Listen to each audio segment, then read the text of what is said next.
Naxçıvan Muxtar Respublikasının Əmək və Əhalinin Sosial Müdafiəsi Nazirliyinin tabeliyində Dövlət Tibbi Sosial Ekspertiza və Reabilitasiya Agentliyinin Naxçıvan Uşaq Bərpa Mərkəzində 50-lik olan uşaqlara müxtəlif reabilitasiya xidmətləri göstərilir. Multisensor terapiya otağı uşaqların yaş və inkişaf xüsusiyyətləri nəzərə alınmaqla xüsusi avadanlıqlarla təchiz olunub. Otaqda yumşaq kürəciklərlə doldurulmuş top hovuzu, hərəkətli təsvirləri əks etdirən proyektor, musiqi mərkəzi, neon iplər, müxtəlif rəngli fiberoptik işıqlar, qoxu generatoru və terapiya yerlənəcəyi mövcuddur. Yumuşaq divar və döşəmə panelləri, eləcə də rəngli işıqlandırma sistemi ilə təchiz edilmiş mühit uşaqlarda müsbət emosiyaların formalaşmasına xidmət edir. Multisensor terapiya autizm spektr pozuntusu, adaptasiya çətinlikləri, uşaq serebral iflici, hərəkət məhdudiyyətləri, nitq qüsurları və digər psixonevroloji problemləri olan uşaqlar üçün tətbiq olunur.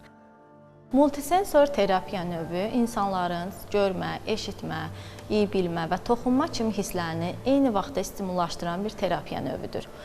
Burada rəngli işıqlardan, sakitləşdirici musiqidən və təbiət səslərindən, müxtəlif teksturalı əşyalar və oyuncaqlardan, xoş aromalı qoxusu iylərdən istifadə olunan bir terapiyadır. Burada adətən autizm spektr pozuntusu, Down sindromu, diqqət və davranış pozuntuları zamanı, demensiya və nevroloji problemləri olan uşaqların reabilitasiyası zamanı istifadə olunur. Bu otaqda uşaqlar adətən sakitləşdirici musiqini dinləyərək, xoş aromalı iyləri hiss edərək, müxtəlif yumuşaq və fərqli səthlərə toxunaraq, sosial-psixoloji inkişafı, diqqət dağınıqları aradan qalxır, onlarda stres və narahatlıq azalır, ətraf ailəmə daha yaxşı qavramağa kömək edirlər. Bildiyimiz kimi, bizim mərkəzdə də multisensorlu terapiya otağı mövcuddur. Bura müraciət edilən valideynlər uşaqları burada multisensorlu terapiya nəticəsində müsbət nəticələr əldə etdilər və hər dəfə gələrkən uşaqlarda aqressiyalar azalmağa başladı, onlarda nevroloji xüsusiyyətlər azalmağa başladı və bunun nəticəsində də daha müsbət nəticələr əldə etdik.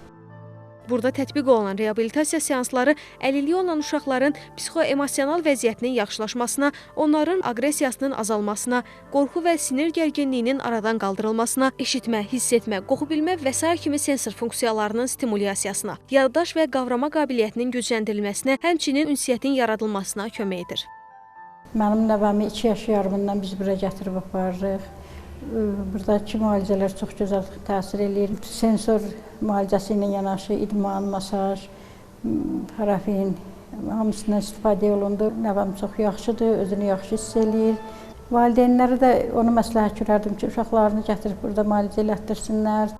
Qeyd edək ki, 2026-cı ilin yanvar-may ayları ərzində mərkəz tərəfindən multisensor terapiya xidməti üzrə 24 əlilliyi olan uşağa ümumilikdə 381 reabilitasiya xidməti göstərilib.